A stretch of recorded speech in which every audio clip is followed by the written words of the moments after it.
ইন্নাল হামদুলিল্লাহ ওয়াসসালাতু ওয়াসসালামু আলা রাসূলিল্লাহ আম্মা বা'দ। গতকাল জাতীয় সংসদে আমাদের মাননীয় স্বরাষ্ট্রমন্ত্রী মহোদয় ইসলামী ব্যাংকে কেন নতুন চেয়ারম্যান নিয়োগ দেওয়া হলো এর সাফাই গাইতে যে কিছু আলোচনা তিনি করেছেন। তার সমস্ত আলোচনা থেকে যেটা বোঝা যাচ্ছে সেটা হচ্ছে যে ওনার আলোচনার সারমর্ম হচ্ছে এই যে বিগত নির্বাচনে জামায়াতে ইসলামী এত ভোট কেন পেল, এর জন্য ওনারা ইসলামী ব্যাংকের তহবিলকে কারণ হিসাবে করছেন। ওনারা মনে করছেন যে জামায়াতে ইসলামীর হাতে ইসলামী ব্যাংক আছে, সেখান থেকে তারা অর্থ সরিয়ে সেখান থেকে ভোটারদেরকে বিভিন্ন সুযোগ সুবিধা প্রদান করে তারা নির্বাচনে এত ভোট পেয়েছে। তাহলে এখানে বিএনপি সরকারের ইসলামী ব্যাংকে হস্তক্ষেপে সবচেয়ে বড় যে কারণটা আসলে ওনাদের সামনে আছে সেটা হচ্ছে তারা ভাবছেন যে নির্বাচনে জামায়াতে ইসলামীর এই এত বিপুল ভোট পাওয়ার পেছনে যদিও নাকি নির্বাচন নিয়ে অনেক কথাবার্তা আছে, এত কিছু কারচুপি এত কিছু হওয়ার পরেও যে ফলাফলটা দৃশ্যমান হয়েছে এর পেছনেও এত ফলাফল জামায়াত কেন পেল এটা নিয়ে তারা গবেষণা করতে যেয়ে এর পেছনে যে কারণটি পেয়েছে বা তাদের কাছে মনে হচ্ছে বা সন্দেহ হচ্ছে সেটা হচ্ছে যে ইসলামী ব্যাংকের শক্তি জামায়াতে ইসলামী ব্যবহার করেছে, তো তাই এত ভোট পেয়েছে। তাহলে এখানে ইসলামী ব্যাংকের উপর সরকারের যে আক্রোশ, বর্তমান বিএনপি সরকারের যে আক্রোশ, এটা একটা রাজনৈতিক আক্রোশ, এখান থেকে স্পষ্ট। দেখুন আমাদের স্বরাষ্ট্রমন্ত্রী মহোদয় তিনি কি বলেছেন। তিনি বলেছেন যে সংসদে তিনি বলেছেন যে নাবিল গ্রুপকে এলসির বিপরীতে 700 কোটি টাকা দেওয়া হয়েছে, পরে মালামাল বিক্রি করে ব্যাংকে টাকা ফেরত দেওয়া হয়নি। দুষ্ট লোকেরা বলে সেটা কোনো এক দলের নির্বাচনী তহবিলে গেছে। তো আমাদের স্বরাষ্ট্রমন্ত্রী বলছেন যে 700 কোটি টাকা নাবিল গ্রুপ যে ঋণ নিয়েছে সেটা তাদের মালামাল বিক্রি করে ব্যাংকে ফেরত দেওয়া হয়নি, সেটা জামায়াতে ইসলামীর নির্বাচনী তহবিলে গিয়েছে। এটার সোর্স কি?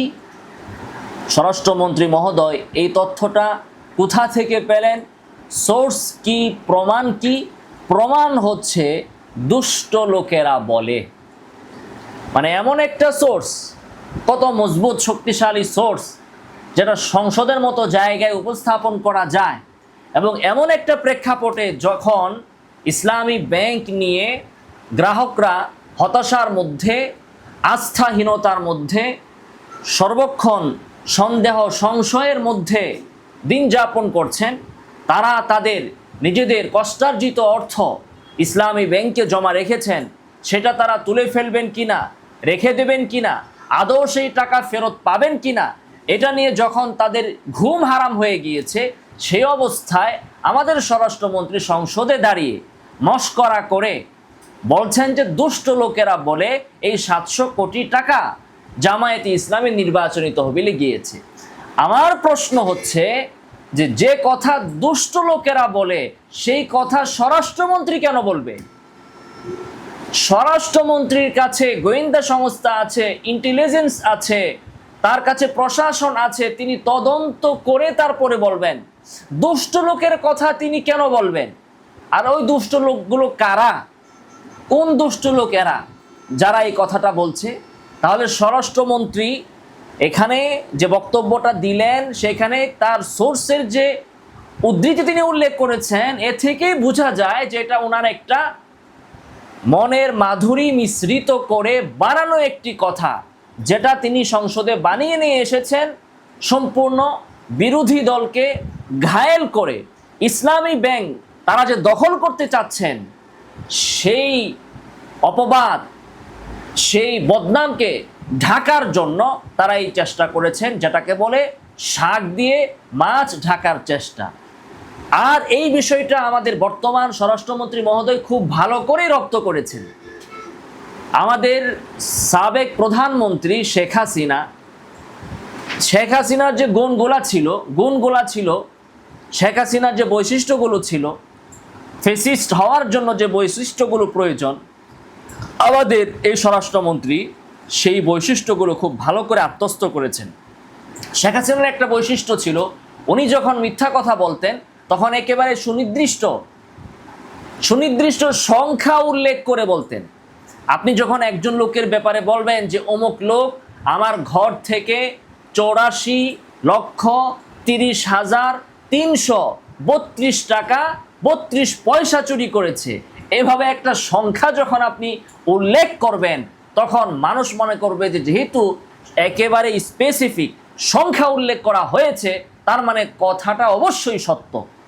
তো স্বরাষ্ট্রমন্ত্রী যখন বলছেন যে 700 কোটি টাকা এটা জামাতের নির্বাচনী তহবিলে গিয়েছে, তখন তো মানুষ এটা সত্যই মনে করবে। এবং তিনি আবার সেটার সোর্স দিলেন, দুষ্ট লোকেরা বলে। এরপরে জামায়াতে ইসলামী, আমি সংসদে এই বিষয় নিয়ে চ্যালেঞ্জ করেছিলেন, তো স্বরাষ্ট্রমন্ত্রী, অর্থমন্ত্রী তারা এই চ্যালেঞ্জকে গ্রহণ না করে উল্টো অর্থমন্ত্রী কথাটা পাশ কাটিয়ে গেলেন যে টাকা নিলে তো কেউ নিজ নামে নেয় না, তো জামায়াতে ইসলামী যে টাকাগুলো নিয়েছে তারা নিজের নামে তো নেয় নাই, এস আলমও তো এই দাবি করতে পারে যে আমি কোনো টাকা নেইনি। তো কথা হচ্ছে, যেভাবেই নেই এস আলম যে টাকা নিয়েছে সেটা তো প্রমাণিত হয়েছে। তো আপনারাও চ্যালেঞ্জ গ্রহণ করে প্রমাণ করেন যে জামায়াতে ইসলামী ব্যাংক থেকে কিভাবে টাকা নিল, নিজ নামে নিল, বেনামে নিল, ওয়াইফের নামে নিল, বানোয়াট কোম্পানির নামে নিল, কোন নামে নিল, এটা আপনারা প্রমাণ করেন। আমরা চাই যে ইসলামী ব্যাংক এটা একটা ইসলামী অর্থনীতির সাথে সম্পৃক্ত একটা প্রতিষ্ঠান, এটা ধ্বংস না হোক। এখান থেকে যদি কেউ অর্থ আত্মসাৎ করে থাকে, অনিয়ম করে থাকে, তাদের অবশ্যই শাস্তি হওয়া উচিত। দুষ্ট লোকরা কেন বলবে আপনারা কোথায় থাকেন? আর জামায়াতে ইসলামী যদি এই পরিমাণ টাকা নিয়েই থাকে, তাহলে আপনারা আজকে কেন বলছেন? নির্বাচনের সময় কেন আপনারা বললেন না? নির্বাচনের পর কেন আপনারা বললেন না? এতদিন সংসদ হয়ে গেল, তারপরেও কেন বললেন না? আজকে যখন আপনারা নতুন চেয়ারম্যান নিয়োগ দিয়েছেন এবং সেটা নিয়োগ দিয়েছেন এস আলমকে ব্যাংক বুঝিয়ে দেওয়ার জন্য, এই অভিযোগ যখন আপনাদের বিরুদ্ধে উঠেছে এবং গ্রাহকরা যখন আপনাদের বিরুদ্ধে আন্দোলনে নেমেছে, তখন কেন আপনি এই আষাঢ়ে গল্পে মেতেছেন? এতদিন কোথায় ছিলেন? এরপরে আমাদের স্বরাষ্ট্রমন্ত্রী সাহেব বলেছেন যে ইসলামী ব্যাংকের আরডিএস এর 11,000 কোটি টাকা নির্বাচনের আগে নারীদেরকে ঋণ দেওয়া হয়েছে, একথা বলে যে নির্বাচনের পর তোমরা যদি নির্বাচনে জামায়াতে ইসলামীকে ভোট দাও, তাহলে নির্বাচনের পর তোমাদেরকে এই টাকা, এই ঋণ মওকুফ করে দেওয়া হবে এবং নির্বাচনের পরেও 11,000 কোটি টাকা, মোট 22,000 কোটি টাকা ইসলামী ব্যাংক থেকে এভাবে জামায়াতে ইসলামী নিয়েছে। তাহলে দেখেন, এইখানে 22,000 কোটি টাকা, ওখানে 700 কোটি টাকা। তো এই টাকা যদি জামায়াতে ইসলামী নিয়ে থাকে, কে নিল, কিভাবে নিল, সেটা তদন্ত করে তার বিচার আপনারা করবেন, সেটা তদন্ত রিপোর্ট পেশ করবেন। আষাঢ়ে গল্প কেন বলেন যে দুষ্ট লোকেরা বলছে? তো দেখুন, স্বরাষ্ট্রমন্ত্রী বললেন যে 22,000 কোটি টাকা ইসলামী ব্যাংকের আরডিএস এটা জামাতের ফান্ডে গিয়েছে, অথচ ইসলামী ব্যাংকের যে অডিট আছে সেখানে 2025 সালের অডিটে বলা হচ্ছে সেখানে সর্বমোট আরডিএস যেটা হয়েছে সেটা হচ্ছে 6,780 কোটি টাকা। উনি বলছেন 22,000 কোটি টাকা, অথচ তাদের অডিটে দেখা যাচ্ছে 6,780 কোটি টাকা। তাহলে এখানে কত ডিফারেন্স? কোথায় 22,000 আর কোথায় 6,000? তাহলে এই যে আমাদের স্বরাষ্ট্রমন্ত্রী মানে এই ধরনের গুরুত্বপূর্ণ ক্ষেত্রে যেখানে মানুষ ইসলামী ব্যাংকের গ্রাহকরা তারা খুবই দুশ্চিন্তার ভেতরে আছে, সেখানে আশার বাণী না শুনিয়ে উনি এই ধরনের আশারে গল্প সংসদে তুলে ধরলেন শেখ হাসিনার স্টাইলে। যেভাবে শেখ হাসিনা বলেছিলেন যে 5ই মে লোকজন গরুর রক্ত মেখে রং মেখে ওখানে পড়েছিল, শাপলা চত্বরে পড়েছিল, সেখানে কোনো হতাহত হয়নি। ওই ধরনেরই একটি আশারে গল্প আমাদের স্বরাষ্ট্রমন্ত্রী বললেন এবং তিনি তার পুরা বক্তৃতার ভিতরে এই ধরনের কথাই বলেছেন। আরেকটা মারাত্মক কথা তিনি বলেছেন যে এই ব্যাংকে তার মূল শেয়ার হোল্ডারদের হাতে ফিরিয়ে দেওয়া হবে। শেয়ার হোল্ডার শেয়ারের মালিক কিভাবে হয়েছে সেটা নাকি দেখার বিষয় নয়। নাউজুবিল্লাহি মিন যালিক। এভাবে যদি আপনারা জনগণের অর্থ নিয়ে তামাশা করেন তাহলে আপনাদের পরিণামও আওয়ামী লীগের মতোই হবে, সেটা আপনারা খুব ভালো করে মনে রাখবেন। এস আলম সে এই শেয়ার হোল্ডারগুলোর মালিক হয়েছে কিনা, বৈধ মালিক কিনা, শুধু কি মালিক হলেই চলে? একজন দাবি করলো যে আমি তার স্বামী, স্বামী দাবি করলেই কি স্বামী হয়ে যায়? বৈধ স্বামী কিনা সেটা দেখতে হবে না? বৈধ সন্তান কিনা সেইটা দেখতে হবে না? এস আলম এখানে ইসলামী ব্যাংকের শেয়ারগুলোর মালিক কিভাবে হয়েছে, তারা গোয়েন্দা সংস্থার মাধ্যমে যারা ইসলামী ব্যাংকের অরিজিনাল বৈধ প্রতিষ্ঠাকাল থেকে শেয়ার হোল্ডার ছিল তাদেরকে অস্ত্র ঠেকিয়ে চাপ প্রয়োগ করে তাদের থেকে এই শেয়ারগুলো এস আলম হস্তগত করেছে। তাহলে এটা কি বৈধ ক্রয় বিক্রয় হলো? এরপর ইসলামী ব্যাংক থেকে নামে বেনামে কোম্পানি খুলে এস আলম ইসলামী ব্যাংক থেকে ঋণ নিয়েছে। সেই ঋণ দিয়ে আবার সে ইসলামী ব্যাংকের শেয়ার কিনেছে, অর্থাৎ কইয়ের তেল দিয়ে কই ভাজা যেটাকে বলে, এবং যেটা নাকি প্রধান বিরোধী দলীয় নেতা বলেছেন যে কইয়ের তেল দিয়ে শুধু কই ভাজা না, শৈল মাছও তারা বেজেছেন। অর্থাৎ ইসলামী ব্যাংক থেকে লোন নিয়েছেন নামে বেনামে কোম্পানি তৈরি করে, ওই লোন দিয়েই আবার শেয়ার কিনেছেন, কিনে ইসলামী ব্যাংকের মালিক বনে গিয়েছেন। এই ধরনের মালিককে আমাদের স্বরাষ্ট্রমন্ত্রী মহোদয় বলছেন বৈধ মালিক, এবং তার কাছে তিনি আবার ইসলামী ব্যাংকে ফিরিয়ে দিতে চান। খুবই দুঃখজনক। আমরা বর্তমান যিনি প্রধানমন্ত্রী তার কাছে আমরা আশাবাদ ব্যক্ত করতে চাই, আমরা তার কাছে ইনসাফ প্রত্যাশা করি যে এত এত ইসলামী ব্যাংকের গ্রাহকদেরকে আপনারা রাস্তায় নামিয়ে দিবেন না। যা কিছু হবে যেই করুক শেষ পর্যন্ত বদনাম কিন্তু প্রধানমন্ত্রীরই হবে। আমাদের বর্তমান স্বরাষ্ট্রমন্ত্রী এস আলমের সাথে তার সম্পর্কটা কিন্তু কাকতালীয় না।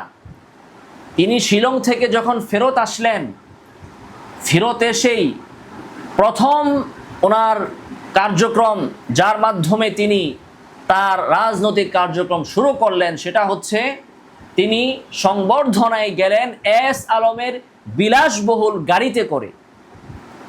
তখন তিনি জাতির সামনে ইনোসেন্ট সেজে বলেছিলেন যে উনি জানতেন না এই গাড়ি কার। কিন্তু আজকে স্পষ্ট হচ্ছে যখন তিনি এস আলমকে ইসলামী ব্যাংক তাদের পকেটে ভরে দেওয়ার জন্য সংসদে দাঁড়িয়ে দাঁড়িয়ে আশারে গল্পে মেতেছেন, তখন এটা স্পষ্ট হচ্ছে যে আসলে তিনি জানতেন বিষয়টা এরকম নয়, বরং এস আলমের সাথে চুক্তিবদ্ধ হয়েই তিনি বাংলাদেশে এসেছেন এবং এস আলমের সকল সম্পত্তির রক্ষণাবেক্ষণের দায়িত্ব বর্তমানে তিনিই পালন করছেন। ফলে এস আলমের গাড়িতে চড়ে, সেই গাড়িগুলো তো আসলে ইসলামী ব্যাংকে দিয়ে দেওয়ার কথা, কারণ ইসলামী ব্যাংক থেকে তারা যে অর্থ নিয়েছে, ইসলামী ব্যাংক তাদের থেকে অর্থ পায়, লোন নিয়েছে, সেই লোন তারা পরিশোধ করেনি। ফলে এস আলমের এই সম্পদ তো বিক্রি করে ইসলামী ব্যাংকে সেই অর্থগুলো জমা করার কথা, কিন্তু সেগুলোকে শেল্টার দিচ্ছে কারা? কারা? সেই স্বরাষ্ট্রমন্ত্রী, বর্তমান স্বরাষ্ট্রমন্ত্রী সেদিন কেন তিনি এস আলমের গাড়িতে চড়ে সেই সংবর্ধনা অনুষ্ঠানে গিয়েছিলেন? আজকে পরিস্থিতি দেখে মনে হচ্ছে যে বাংলাদেশের প্রধানমন্ত্রীও এস আলমের কাছে এবং আমাদের এই স্বরাষ্ট্রমন্ত্রীর কাছে জিম্মি হয়ে আছেন। আমরা প্রধানমন্ত্রীকে বলতে চাই, বিগত আমলেও বিএনপি সরকার যতবার গঠিত হয়েছে, খালেদা জিয়া সরকার, প্রত্যেকবারে আমরা দেখেছি খালেদা জিয়া অন্যের উপর নির্ভরশীল হয়ে রাষ্ট্র পরিচালনা করেছেন। ফলে পদে পদে তিনি ব্যর্থ হয়েছেন এবং রাষ্ট্রীয় ক্ষমতায় তিনি টিকসই হতে পারেননি। যতবার তিনি ক্ষমতায় এসেছেন তার কাছের লোকেরাই তাকে ডুবিয়েছে, দুর্নীতি করেছে, বদনামের বাগী তিনি হয়েছেন। এবং এই তারেক রহমান সাহেবের কাঁধে মাথায় কাঁঠাল রেখে কাঁঠাল ভেঙে খেয়েছিল গত আমলেও। হাওয়া ভবন কেলেঙ্কারির কথা আমরা জানি, অথচ আমরা দেখেছি যে শেখ হাসিনা তিনি দাপটের সাথে তিনি নিজের মন্ত্রণালয় চালিয়েছেন, এমনকি প্রতিটা মন্ত্রণালয় তিনি কন্ট্রোল করেছেন। আর তারেক রহমান সাহেব তিনি অন্য মন্ত্রণালয় কন্ট্রোল করবেন দূরের কথা, তার মন্ত্রণালয়গুলো বর্তমানে এই আমাদের সালাউদ্দিন সাহেব কন্ট্রোল করছেন। ফলে এটা খুবই জাতির জন্য দুর্ভাগ্য, জাতির জন্য খুবই হতাশার। যদি বর্তমান প্রধানমন্ত্রী তার যোগ্যতার পরিচয় দিতে না পারেন, সততার পরিচয় দিতে না পারেন, আমানতদারিতার পরিচয় দিতে না পারেন, তাহলে জাতি বলতে বাধ্য হবে বিএনপি থেকে আওয়ামী লীগ সরকারই অনেক ভালো ছিল, তারেক রহমানের চেয়ে শেখ হাসিনাই অনেক ভালো ছিল। সেই কথা বলার আগেই তারেক রহমানকে সংশোধন হতে হবে এবং রাষ্ট্রকে ইনসাফের সাথে পরিচালনা করতে হবে। ইসলামী ব্যাংকের প্রকৃত মালিক যারা, তাদের কাছে ফেরত দিতে হবে। আল্লাহ তাআলা আমাদেরকে ইনসাফের সাথে চলার তৌফিক দান করুন। আমিন ওয়া আখিরু দাওয়ানা আলহামদুলিল্লাহি রাব্বিল আলামিন।